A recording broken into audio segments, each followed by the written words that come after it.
بجا رہے ہیں باجا گٹار اور آواز نکل رہی ہے ہدایت کی، ہدایت کی آواز نکل رہی ہے۔ اس نے کہا کیسی عجیب بات ہے؟ بھیڑیے کہا کہ میری بکری اٹھا کے جا رہا۔ اس سے بڑی عجیب بات یہ ہے کہ ایک شخص نے مکہ میں نبوت کا دعویٰ کیا ہے، اس صحابی کی ہدایت بھیڑیا بنا۔ عجیب بات، اس نے بکری چھڑانے کی کوشش کی، بھیڑیا بولا، تو کہتے ہیں یہ عجیب بات ہے۔ اس سے بڑی عجیب بات ہے کہ ایک شخص نے مکہ میں نبوت کا دعویٰ کیا ہے اور تو نے اس کے ہاتھ پہ جا کے ایمان قبول نہیں کیا، جا بھاگ جلدی کر۔ تو پوچھا تجھے کس نے بتایا؟ کہا مجھے آپ کا بھیڑیے نے بتایا، آپ کی نبوت کی حقانیت، حقیقت اور نبوت کی طرف راہ بھیڑیے نے دکھائے۔ لازم نہیں کہ ہدایت کے لیے کوئی ایک راستہ ہو، لازم نہیں۔ وہ جب دینے پہ آتا ہے تو ایسی جگہ سے دیتا ہے جہاں سے گمان، خیال، احساس اور ادراک نہیں ہوتا، تصور میں نہیں ہوتا، ایسی جگہ سے اٹھا کے دے دیتا ہے، کہتے جا تجھے نواز دے گا، تصور میں نہیں ہوتا، تصور میں نہیں ہوتا۔ اور کائنات میں سب سے بڑی دولت ہدایت کی ہے، ایمان کی ہے۔ ساری دنیا کی دولتیں مل جائیں، ساری دنیا کی نعمتیں مل جائیں یا چھن جائیں میری بلا سے، اگر ہدایت کی دولت مل گئی تو کائنات میں سب سے بڑی ہدایت کی دولت ہی اصل دولت ہے، سب سے بڑی دولت ہدایت کی دولت ہے۔ اور یہ جتنے بھی اولیاء صالحین تھے ان سب کی زندگی کا سبق یہی تھا۔ پیر، فقیر، ولی، اللہ کے دوست یہی زندگی کا سبق لائے تھے اور اسی سبق کو دینے آئے تھے اور یہی سبق دیا۔ اس کے علاوہ ان کے پاس نہ کوئی سبق، نہ کوئی منزل، نہ کوئی راستہ، کچھ بھی نہیں، بس یہی سبق کہ وہ کہتے ہیں یہی سبق پکا ہو جائے، یہی سبق۔ میں اللہ کے سامنے کوئی ایسا ہو جاؤں کہ اللہ میرے لیے بھی کوئی راستہ کھول دے، اللہ میرے لیے کوئی راستہ کھول دے، ہدایت کا، ایمان کا۔ بے شمار لوگ آ کے مجھے باتیں بتاتے ہیں، خطوں میں بھی ویسے بھی، کہ تسبیح خانے کے بارے میں خواب میں کسی نے بتایا، انمول خزانہ کسی جن نے لا کے دیا۔ یہ باتیں اکثر نہیں کہتا، کیوں؟ اس باتوں کو نوٹ کر کے لوگ پھر اعتراض کی شکل دیتے ہیں، برتن چھوٹے ہیں۔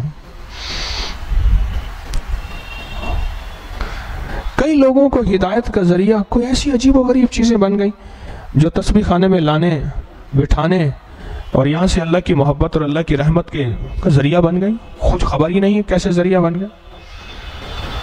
غیب سے رب نے ذریعہ بنایا، غیب سے ذریعہ بنایا، غیب سے اللہ جل شانہ نے ذریعہ بنایا۔ ہمارے لیے کوئی میرا رب ایسا ذریعہ بنا دے کہ جس طرح ذریعہ اللہ جل شانہ نے حضرت مالک بن دینار رحمۃ اللہ علیہ کے لیے بنایا۔ گٹار میں سے، باجے میں سے ہدایت کی سریں نکلنے لگی، ہدایت کی آوازیں نکلنے لگے، ہدایت کے سانس نکلنے لگے اندر سے۔ حضرت عبداللہ بن مسعود رضی اللہ تعالیٰ عنہ تشریف لے جا رہے تھے۔ زازان ایک نامور گویہ تھا، ساز و آواز کا استاد تھا، فنکار تھا۔ وہ اپنے ساز سے بجا کے لوگوں کو محسوس کر رہا تھا، اس کا ساز بج رہا تھا اور لوگ سن رہے تھے۔ تو حضرت بن عبداللہ بن مسعود رضی اللہ تعالیٰ عنہ نے بس ایک لفظ فرمایا، کیا آواز ہے، کیا آواز ہے، اگر قرآن کے لیے استعمال ہو جاتی تو کیا بات ہے، بس یہی بات فرمائی اور کچھ نہیں فرمایا اور نکل کے چلے گئے۔ جو اللہ کا فقیر ہوتا ہے اس کی تاثیر ہوتی ہے، اس کا اثر ہوتا ہے، اس کا اثر ہوتا ہے۔ وہ کہتے ہیں جس شخص کو چھوٹی مرض لگی ہو وہ جہاں بیٹھ جائے تو اس کا اثر ہوتا ہے۔ کہتے ہیں خیال کرو، بیڈ شیٹیں دھوو، کپڑے دھوو، بسترے دھوو، کیوں بیٹھ گیا تھا؟ وہ برتن جو استعمال کرے اس سے بھی چھوٹ لگتی ہے، تو روحانیت کی چھوٹ نہیں لگتی؟ بقول بری نظر لگتی ہے، کیا اچھی نظر نہیں لگتی؟ اچھی نظر بھی لگتی ہے، نہیں لگتی؟ اچھی نظر بھی لگتی ہے. کیا بات کر رہا تھا؟ ہاں جی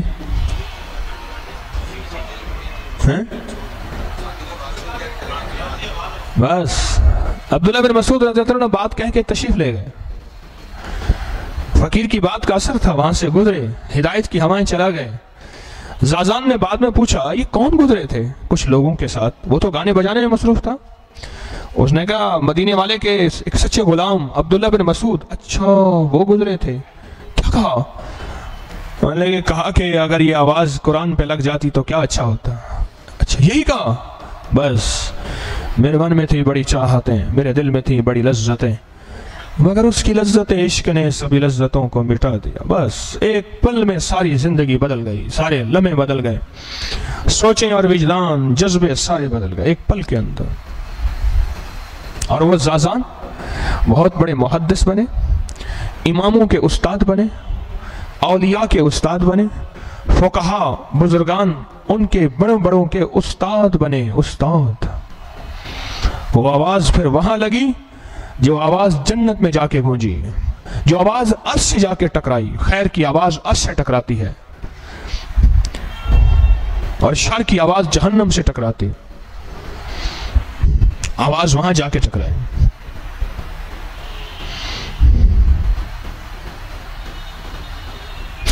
ایک شخص حضرت امام اعظم ابو حنیفہ رحمۃ اللہ علیہ کو ایک شخص جو ہے وہ انہیں گالیاں دے رہا تھا، برا بھلا کہہ رہا تھا. سنتے آئے سنتے آئے سنتے آئے سنتے آئے، ایک جگہ ٹھہر گئے. فرمان لگے جو جتنی اور دینا ہے تو دے لے، آگے میرا علاقہ ہے، لوگ مجھے جانتے ہیں، تجھے پکڑ کے مارنا شروع کر دیں گے. اسے بھی حیا نہ آیا، اس نے پھر اور برا بھلا کہنا شروع کر دیا، اور برا بھلا کہنا، اور پھر جی ٹھنڈا کر کے چلا گیا. حضرت امام اعظم ابو حنیفہ رحمۃ اللہ علیہ نے ایسے آسمان کے اوپر دیکھا. مولا ایک طرف بڑے بڑے خلیفہ مجھے وہاں بٹھاتے ہیں جہاں تاج رکھتے ہیں، اور ایک طرف یہ ہے بندہ جو مجھے برا بھلا کہتا ہے. اگر تو اس پہ راضی ہے میں تیری ہر ادا پہ راضی ہوں، اگر تو اس پہ راضی ہے میں تیری ہر ادا پہ راضی ہوں. چلا گیا. یاد رکھیے گا کسی اللہ کے ولی کے ساتھ دشمنی کے میں سے ایک فیصلہ ضرور ہوتا ہے، ایک فیصلہ ضرور ہوتا ہے، پکی بات ہے. یا یہ فیصلہ ہوتا ہے کہ اللہ پاک اس کو ہدایت دے دیتے ہیں، ایمان دے دیتے ہیں، اور اس کو ان خیر کی راہوں پہ چلا دیتے ہیں اعتراض کرنے والے کو. یہ فیصلہ بھی ہوتا ہے، اعتراض کرنے والے کو اس خیر کی راہوں پہ اللہ چلا دیتے ہیں، خیر کی راہوں پہ اللہ چلا دیتے ہیں. یا یہ فیصلہ ہوتا ہے کہ اللہ پاک جل شانہ اس کو اپنی پکڑ میں مبتلا کر دیتے ہیں. وہ پکڑ جس طرز کی ہو، جس انداز کی ہو، بہت سخت، ان بطش ربک لشدید، بڑی سخت پکڑ میں مبتلا کر دیتے ہیں، کسی عذاب میں، کسی آزمائش میں مبتلا کر دیتے ہیں. اس کے ساتھ معاملہ عجیب ہوا. اس شخص کے پاس چند ہی دن ہوئے، اس کے دل میں خیال آیا وہ ایک فلاں بزرگ ہیں، بڑی اللہ والے ہیں، ان سے جا کے ان کے حالات تو پوچھوں یہ ہیں کیسے. میں لوگوں کی سنی سنائی پہ کر رہا ہوں، کوئی کہتا ہے برے ہیں، کوئی کہتا ہے اس طرح ہیں، کوئی کہتا ہے اس طرح ہیں. ان کے پاس جب پہنچے اور ان کا نام لیا اور تھوڑا سا ایسے اعتراض کیا، فرمانے لگے زبان خاموش رہے کہیں تیرا یہ ایمان نہ چلا جائے. کیوں؟ لوگ تو یہ کہتے ہیں. انہوں نے فرمایا پھر خاموش رہے کہیں تیرا ایمان تھوڑا سا ہے یہی نہ چلا جائے. اس نے پھر کہا تو فرمایا انہوں نے منہ پہ ہاتھ رکھ دیا اور کہنے لگے میری مجلس سے چلا جا، تیری نحوست کا اثر کہیں مجھ پہ نہ پڑ جائے، تیری نحوست کا اثر کہیں مجھ پہ نہ پڑ جائے. کہنے لگا حضرت میرے گھر میں بے برکتی ہے، دعا فرمائے. فرمایا لگتا ہے تیرے گھر میں کوئی بے نمازی ہے. کہا الحمدللہ میرے گھر میں سارے نمازی ہیں. پوچھا لگتا ہے تیرے پڑوس میں کوئی بے نمازی ہے. کہا الحمدللہ میرے پڑوسی بھی نمازی ہیں. پھر فرمایا لگتا یہ ہے کہ تیرے گھر کے سامنے سے کوئی بے نمازی گزر گیا ہے، اس کی نحوست اور کی پکڑ میں تو مبتلا ہے. اس کے منہ پہ ہاتھ دے دیا، کہا چپ کر، یہاں سے چلا جا، ان کی شان میں گستاخی نہ کر. اور پھر ان کے مناقب، فضائل، ان کے مقامات اور درجے بتائے، بیان کیے. اور قدرت کا نظام دیکھیں کہ ایک وقت یہ آیا، یہی شخص تھا جو حضرت نعمان بن ثابت امام اعظم ابو حنیفہ رحمۃ اللہ تعالی علیہ کی جوتیاں اٹھانے والا بن گیا۔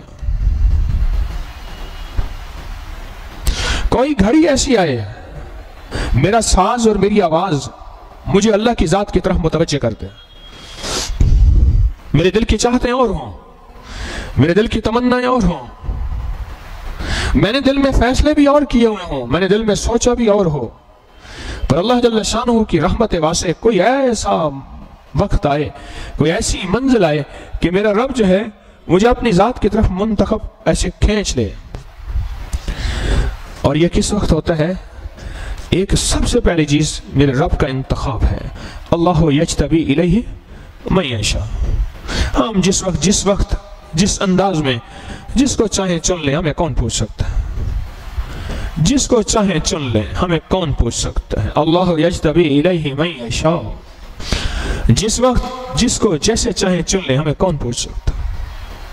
وَيَهْدِي إِلَيْهِ مَن يُنِيبُ، ہم ہدایت اس کو دیتے ہیں جس کے اندر طلب ہوتی ہے، اور طلب میں سب سے پہلی چیز نیت میں ہے۔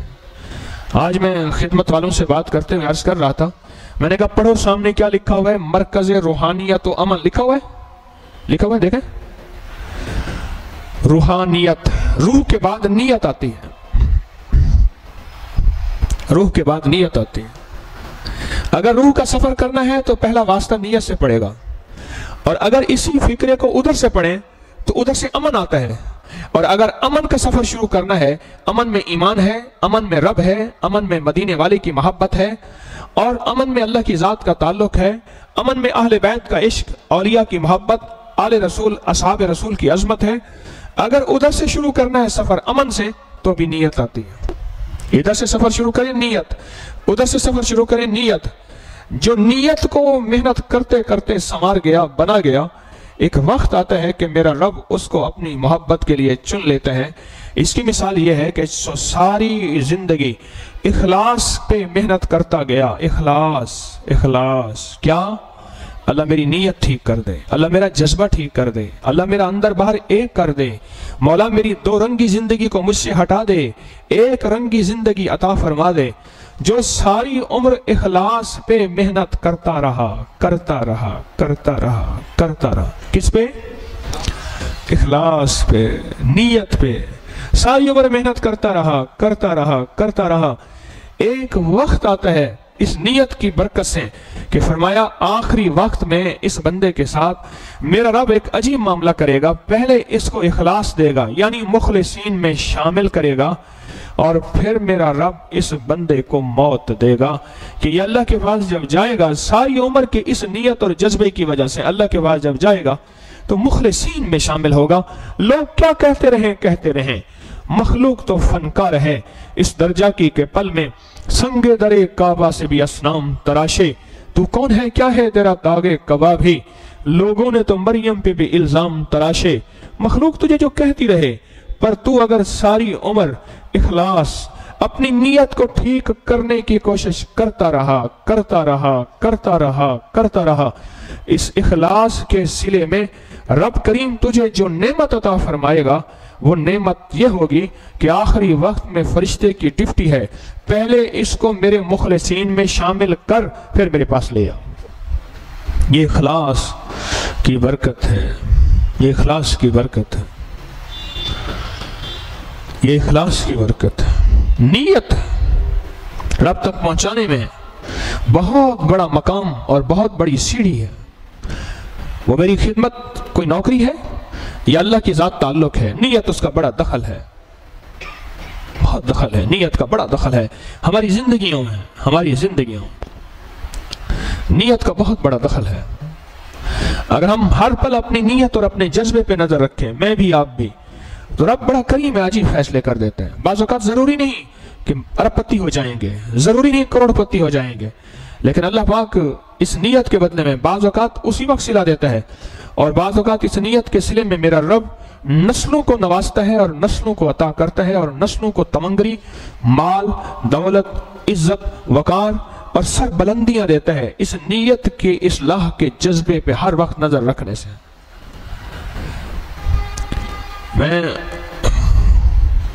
غالباً ابھی کی بات ہے، کوئی بچوں کی دسمبر کی چھٹیاں تھیں، تو مجھے ایک صاحب ملے، جا رہے تھے، میں نے کہا اس کو بلا کے لیا السلام علیکم، کیا حال ہے؟ میں نے کہا پہچانا مجھے؟ کرے کمال ہے جی، آپ کو نہیں پہچانا، کیا حال ہے؟ خیریت سے ہیں؟ ٹھیک ہے، کیا کر رہے ہیں؟ کہہ رہے وہی باپ دادے والا کام۔ اچھا، میں نے کہا ٹھیک ہے۔ کہنے لگے میں نے آپ سے ملنا تھا، سنا ہے آپ مشکل سے ملتے ہیں، پھر اس نے اپنی بات بتائی جو ہوتی۔ میں نے کہا کیوں ملنا تھا؟ کہ دعا کرانی تھی، کوئی لفظ بتا دیں، حالات بہت کمزور ہیں۔ اچھا، مجھے کسی نے اس کے بارے میں بتایا تھا کہ گھر میں معاشی نظام، روٹی کا نظام، کاروبار کا نظام، یعنی گھر کے راشن کا نظام بہت کمزور ہے، حد سے زیادہ کمزور ہے، حد سے زیادہ کمزور ہے۔ اور یہ بات اس نے بھی بتا دی، اور میں نے دانستہ اس کو بلوایا اس کی تصدیق کرنے کے لیے، کیونکہ اس کی پچھلی ہسٹری میرے پاس تھی اس کے والد کی، اور میں نے وہ آنکھوں سے دیکھی تھی۔ اس کی ہسٹری، والد کی ہسٹری کا رزلٹ مجھے کسی نے بتایا، اور میں اس سے ملا، اور وہ خود مجھ سے ملنا چاہتا تھا، خود مجھ سے ملنا چاہتا تھا۔ تو اس نے کہا حالات بہت کمزور ہیں، گھر میں روزگار، رزق، بہت پریشانی ہے، بیماری بہت ہے، جھگڑے بہت ہیں، تکلیفیں بہت ہیں، اس طرح کی اس نے بتایا۔ یعنی گھر میں سکھ نام کا کوئی ذرہ نہیں ہے، گھر میں سکھ نام کی کوئی چیز نہیں ہے، کچھ بھی نہیں۔ میں نے اسے ایک لفظ بتایا، اور یہ لفظ بتایا کہ میں نے کہا تو کثرت سے استغفار کر، تیرا وظیفہ یہی ہے۔ مجھے فوراً کہنے لگا میں نے کون سا بڑا گناہ کیا ہے؟ مجھے اس جواب پہ بڑا دکھ پہنچا۔ میں نے کہا پھر مجھ سے کیوں پوچھا تھا؟ ادھر آپ کہتے ہیں میں آپ کی تلاش میں تھا، قدرت نے میرے دل میں ڈالا، میں نے آپ کو بلا لیا۔ کہنے لگے نہیں، مجھے کوئی وظیفہ بتائیں۔ میں نے کہا استغفار ایک عمل، وظیفہ ہے، تو پڑھ لے، تیرا وظیفہ ہی یہی ہے۔ اچھا، میں نے کہا چلو یہ بتا کتنے وظیفے پڑھ چکا ہے؟ اس نے کہا یہ فلاں فلاں فلاں فلاں فلاں۔ میں نے کہا وظیفہ تاثیر دیتا ہے پر تجھے نہیں دے رہا، تجھے استغفار کی ضرورت ہے، تو اس کو پڑھ۔ میں نے کہا میری نیت بھی کر لینا، میں بھی محتاج ہوں اس استغفار میں۔ اس کو میں نے یقین دلایا، خیر اسے یقین ہو گیا، چلا گیا۔ تو میرے سامنے وہ ہسٹری گھومی، تاریخ گھومی، وہ تاریخ گھومی۔ ان کا والد مستری تھا، راج، اینٹوں کی چنائی، صاف ستھرے کپڑے پہننے، سائیکل ہوتا تھا، اس کے آگے ٹوکری ہوتی تھی، اس میں تیشی کانڈی وہ سامان، پھٹی جو ہے وہ پلستر کرنے والی، وہ ایسے سائیکل پہ یوں باندھی ہوتی تھی۔ وہ بندہ 5 وقت کا نمازی تھا، روزے پورے رکھتا تھا، لیکن اس نے فیصلہ کیا ہوا ہوتا تھا آج میں نے اینٹیں اتنی لگانی ہیں۔ کبھی شاول یوں کرتا تھا، کبھی کانڈی کی ٹک ٹک ٹک ٹک کرتا تھا، ایسے اینٹ اٹھانی، اس کو رکھنی، اس کو جوڑنا، اس کو سیٹ کرنا۔ اس کے بارے اس کا نام تھا استاد پیراں دتا، مشہور ہو گیا پیراں پٹیا۔ پیراں پٹیا کہتے ہیں بددعا۔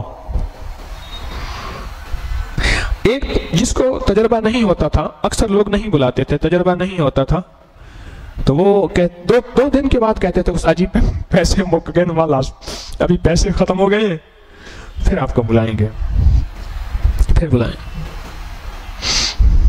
ایک جگہ، وہ ایک مخصوص جگہ تھی، وہاں جمعہ پڑھتے تھے، وہاں مولانا بہت تشدد کی تقریر کرتے تھے، میز کے اوپر مکہ مارتے تھے، اور ان کو سب سے زیادہ سبحان اللہ کہنے والا، نعرہ لگوانے والا یہی بندہ ہوتا تھا۔ میں نے کچھ جمعے وہاں پڑھے، اور اکثر وہاں پرچے ہو جاتے تھے۔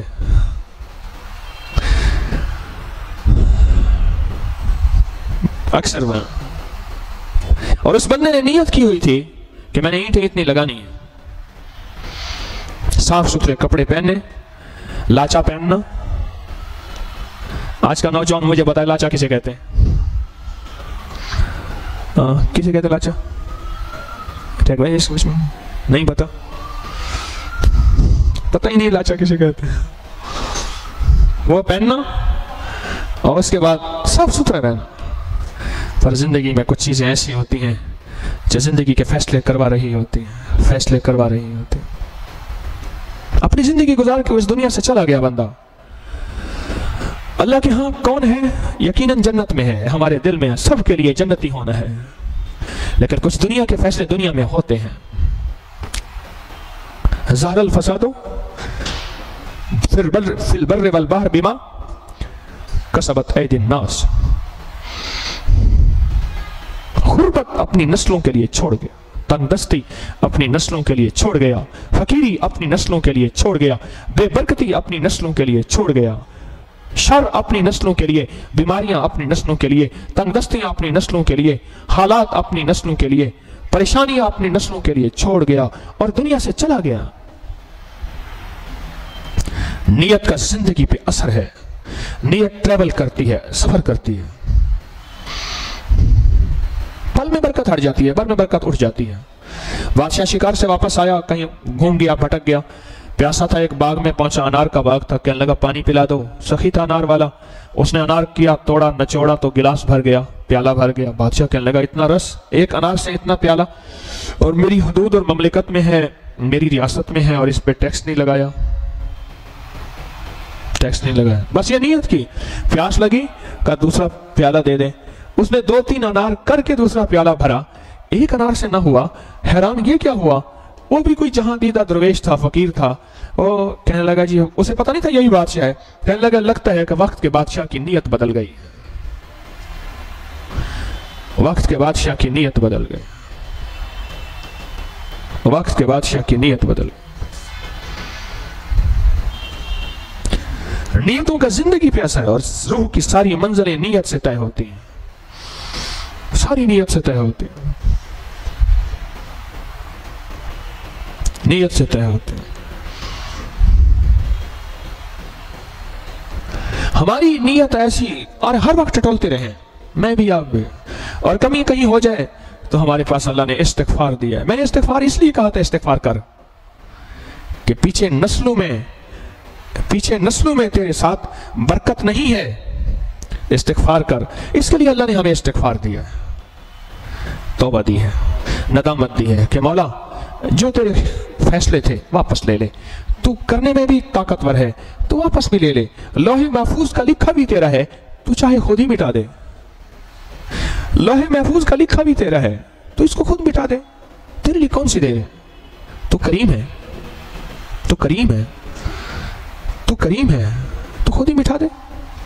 استغفار پھر ساتھ دیا، 2 رکعت نماز نفل توبہ کے، ندامت کے، پوری امت کی طرف سے، اپنی طرف سے استغفار، ندامت، توبہ، اس لیے کہ مولا میری ذات سے جو کمیاں ہوئی اس کو بھی معاف کر دے، اور میری نسلوں میں کوئی بندہ ایسا تھا پیرا پٹیا جیسا، اور جس کی وجہ سے مولا میری نسلوں سے خیر اٹھ گئی، برکت اٹھ گئی، اور راحتیں اٹھ گئیں، اور رحمتیں اٹھ گئیں، اور مولا میں اس کے لیے استغفار کرتا ہوں۔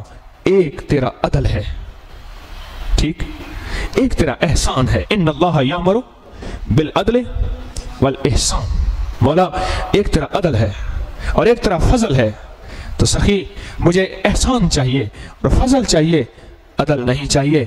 تو اپنے ہر کرنے پہ طاقتور ہے، مقتدر ہے، اللہم انکا ملیک مقتدر ما تشاء من امر یکون، مولا تو ہر چیز پہ قادر ہے، تو کر دے، تیرے لیے تجھ سے کون پوچھے گا۔ مولا میں تیری آزمائشوں کا، میں تیری پکڑ کا، اور میں ان آزمائشوں کا نہ مولا بس کمزور ہوں، تو مہربانی کر دے۔ ہمارے پاس اس کا حل پھر استغفار ہے۔ یہ جو 3 تسبیحات ہماری سلسلہ عالیہ قادری حجویریہ میں ہیں، یہ اس لیے ہے، اس میں ایک تسبیح استغفار کی اس لیے ہے کہ یا اللہ میں اپنی طرف سے بھی استغفار، اپنی نسلوں کی طرف سے بھی استغفار، اور پوری امت کی طرف سے، ساری انسانیت کی طرف سے بھی استغفار، اور ایسا استغفار بھی جو مجھے پتہ ہی نہیں، مجھے تو ایک چونٹی کی آہ بھی کھا جائے۔ میں کھڑا تھا تو میرے ساتھ ایک صاحب کھڑے تھے، انہیں پتہ نہیں تھا، وہ ایسے تھوڑا سا ہل رہے تھے، بات کر رہے تھے، نیچے انہوں نے ایک چونٹی کو کچل دیا، وہ بیچاری تڑپ رہی تھی، اور میں اس سے کھڑا باتیں بھی کر رہا تھا اور چونٹی کو بھی دیکھ رہا تھا، اور ایک دم میرے اندر خوف آیا، سخی تو پکڑے تو چونٹی پہ پکڑ لے، یہ چونٹی کا کیا قصور تھا؟ تیرے ذمہ نہیں تھا تو نیچے دیکھ کے چلتا، تیرے ذمہ نہیں تھا تو نیچے دیکھ کے چلتا، میری زبان مخلوق کو تو نے تڑپا کے رکھ دیا، مار دیا، بچوں کا سالن، بچوں کا کھانا، بچوں کا راشن، یا بچے اس کا انتظار کر رہے تھے۔ وہ ہرنی بندھی ہوئی تھی اور کہنے لگے یا رسول اللہ، یا رسول اللہ۔ اور ہرنی بولی کہ مجھے چھڑوا دیں، فلاں صاحب نے مجھے باندھا ہے۔ آپ نے فرمایا کہ چھوڑ دے، چھوڑ دے۔ پھر یہ لمبا واقعہ ہے، لمبا واقعہ ہے، چھوڑ دے اس کو۔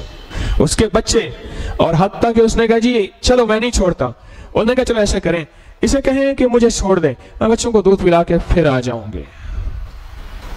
نہ آئی تو پھر کیا سزا ہوگی؟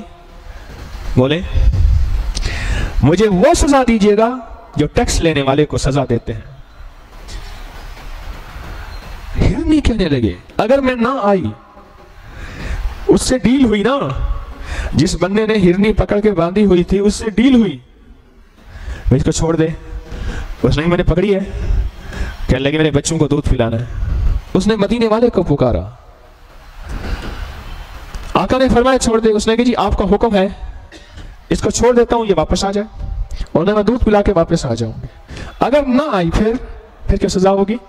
اس نے کہا جی مجھے وہ سزا ملے جو ٹیکس لینے والے پہ سزا ہوتی ہے۔ یہ بھی ایک عجیب کہانی ہے، اس کے پیچھے بھی ایک ہسٹری ہے، ٹیکس لینے والے کی سزا کیا ہوتی ہے، ٹیکس لینے والے کی۔ وہ ہرنی آ گئی مقررہ وقت پہ، اور اس نے اس کے عہد وفا پہ آخر اس کو چھوڑ دیا، اس کو چھوڑ دیا۔ ہم تو اس کی کریمی میں چل رہے، چونٹی پہ پکڑ لے، اس کے لیے استغفار رکھا۔ اکثر میرے پاس شکار کے کھیلے بندے برباد آتے ہیں، یا میری حالات، کیونکہ میں صحراؤں میں پھرتا ہوں تو وہاں لوگ شکار کھیلنے جاتے ہیں، ہرن کا شکار شہروں میں، خرگوش کا شکار، اور خاص طور پہ ہرن کا شکار۔ وہ کہتے ہیں جب انڈیا کی تار نہیں ہوتی تھی، مجھے وہاں والوں نے بتایا، تو چونکہ وہ گوشت نہیں کھاتے، ریوڑ کے ریوڑ ایسے ہانک دیتے تھے ہماری طرف، ہرن ریوڑ کے ریوڑ ہماری طرف ہانک دیتے تھے، تو وہ نہیں کھاتے، ہم مزے کرتے تھے۔ اب تار آ گئی ہے، اب وہ ریوڑ کے ریوڑ ہانک نہیں سکتے، اب باقی ہم نے تھوڑے سے بچا لیے۔ یہ مشاہدہ اکثر ہوا ہے وہاں کے، مسلسل میرے سال ہر سال کے سفر، لوگوں سے ملاقات، یہ مشاہدہ اکثر ہوا ہے کہ جس وقت شکاری بندوق لے کے بیٹھا ہوتا ہے تو زور سے رات کو روشنی مارتا ہے ہرن کی آنکھوں پہ، اندھا ہو جاتا ہے، اس وقت وہ بھاگ نہیں سکتا ہرن کی۔ اور ہرن بھی کیسا دیوانہ ہے، گاڑی کے آگے سے گزرے گا، بھاگے گا، چلو دور بھاگ جا، ادھر بھاگ جا، ہماری گاڑی کے آگے سے کئی دفعہ شوم کر کے گزر گیا، گزرے گا گاڑی کے آگے سے، بہت کم ادھر ادھر بھاگ جاتے ہیں اگر ادھر ادھر ہیں تو۔ اب جو بندوق لے کے جو بیٹھا ہے، وہ یہ نہیں دیکھے گا یہ مادہ ہے یا نر ہے، اور اس کے اوپر تو ایک سوار ہوتی ہے نا چیز کے، شکار کرنا ہے۔ میں نے زندگی کے تجربات میں ایک نہیں بے شمار واقعات سنے ہیں، اور بہت سے لوگ مجھے ملے ہیں جنہوں نے مادہ ہرنی کا شکار کیا، یا صحرا میں پیاس کے خود مارے گئے، یا پھر در بدر ذلیل اور خوار ہو گئے۔ وہ مجھے MNA بھی ملے، وہ مجھے بڑے بڑے مالدار بھی ملے، وہ بڑے بڑے ملوں والے بھی ملے، ایسا مال گیا، ایسے گیا، ایسا گیا کہ فقر فاقہ تنگ دستی ان کا مقدر بن گیا۔ اس دن میں نے ایک صاحب کو دیکھا، پیچھے موٹر سائیکل کے ایک چھوٹی سی گٹھڑی باندھے جا رہے ہیں۔ میں نے کہا یہ تو فلاں بندہ، میں نے ایک دوست بھائی کون ہے؟ اس نے کہا موٹر سائیکل بھی کرایہ کا ہے۔ میں نے کہا اس کے پاس تو گاڑیاں فیکٹریاں ہوتی تھی، سب ختم ہو گیا۔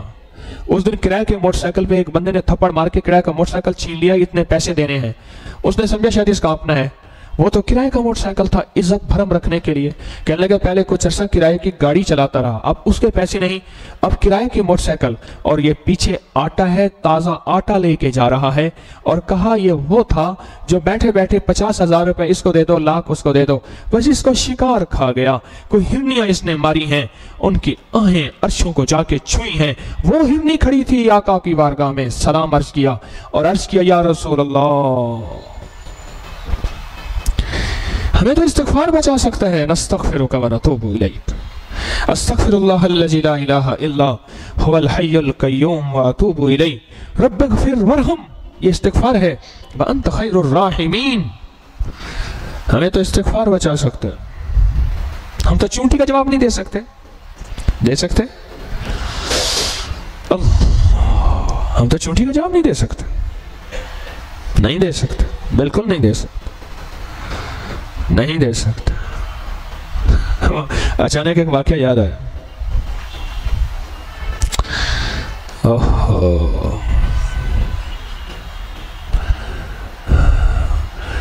حضرت پیر فضل علی قریشی صاحب رحمۃ اللہ علیہ خلیفہ تھے، ان کا نام بڈھن خان تھا۔ بڈھن خان نام کچھ اور تھا، ابھی بھی ان کی مسجد ہے بڈھن خان والی مسجد۔ میں پڑھنے جاتا تھا 7ویں 8ویں، تو راستے میں پڑھتی تھی، اکثر نماز وہیں میں پڑھتا تھا،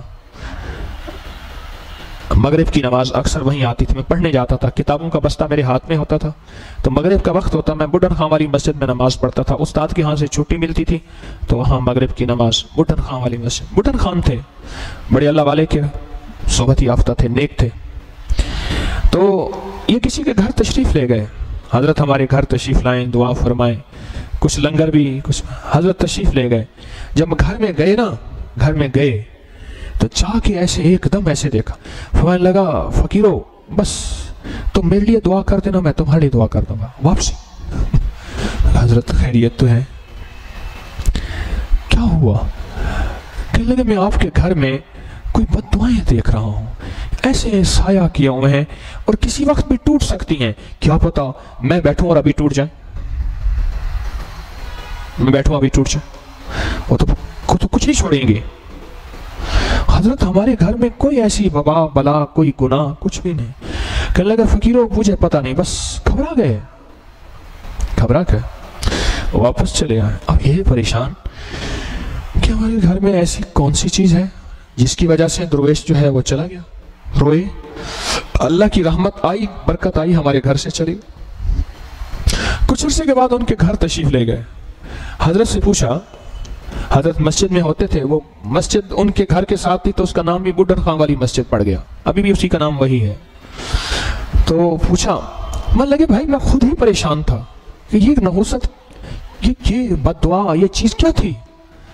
پھر فرمایا تمہارے گھر میں کوئی پالتو پرندہ ہے، اڑنے والا پنچھی تھا، اس کو تم نے پکڑ کے بند کر دیا، وہ اللہ سے بیٹھ بیٹھ کے فریاد کرتا ہے، مولا خود تو آزاد ہیں اور مجھے قید کر دیا ہے، میں کب آزاد ہوں گا؟ مولا تو نے تو مجھے آزاد زندگی دی تھی اور انہوں نے مجھے قید زندگی دی ہے، اس کی درد کی آہیں ایسی ہیں کہ تمہارے اوپر بد دعاؤں اور عذاب کے بادل بن رہے ہیں، کسی وقت برس پڑیں گے۔ عذاب اور بد دعاؤں کے بادل بن رہے ہیں، بادل بنتے ہیں نا، بنتے بنتے بنتے بنتے پھر برستے ہیں۔ فرمایا بادل بن گئے، اب جا کے مجھے سمجھ آئی ہے کہ یہ اصل تمہارے گھر میں اس کی وجہ سے تھی۔ ہم تو ہر پل استغفار کے محتاج ہیں۔ میرے بول، میری آنکھوں کا جذبہ، میری تنہائیوں کا جذبہ، میرے ہاتھوں کا، میری سوچوں کا، ہم تو ہر سانس، ہر لمحہ، ہر لہجہ استغفار کے محتاج ہیں کہ سخی جو کر لیا نیکی کے نام پہ اس میں بھی توبہ ہے، جو خطا کے نام پہ کر لیا اس میں بھی توبہ ہے۔ اس لیے فرض نماز کے بعد 3 بار استغفر اللہ، استغفر اللہ، استغفر اللہ۔ بندہ کہے عقل کر، یہ کوئی تو برائی کر رہا ہے، استغفار کر رہا، نہ مولا حق تو یہ ہے کہ حق ادا نہ ہوا، میں نے عبادت تسبیح ذکر، بس مجھے ہر سانس، ہر لہجہ، ہر لمحہ استغفار استغفار استغفار، ہر قدم استغفار کی ضرورت ہے۔ میری تو ہر سانسیں، ہر سوچیں، ہر قدم، ہر لمحہ اس پہ استغفار ہے، اس پہ استغفار ہے۔ لونڈی کو چھوڑ کے گئے بازار میں، دیکھا تو وہ نہیں ہے، گھر آئے تو کہا کہ تو نافرمان ہے، تو تجھے میں بازار میں چھوڑ کے گیا تھا تو وہاں نہیں تھی۔ کہنے لگی آقا پہلے اللہ سے معذرت، پھر آپ سے معذرت۔ اصل میں نے دیکھا بازار میں غافلوں کا ماحول ہے، غفلت کا ماحول ہے، اور میں نے سنا تھا ذکر کرنے والے زندہ کی مثال ہیں اور ذکر نہ کرنے والے مردہ کی مثال ہیں۔ میں نے کہا کہیں ایسا نہ ہو میرا دل مردہ نہ ہو جائے اور اللہ کا عذاب نہ آ جائے، اس لیے میں بازار سے بھاگ آئی تھی۔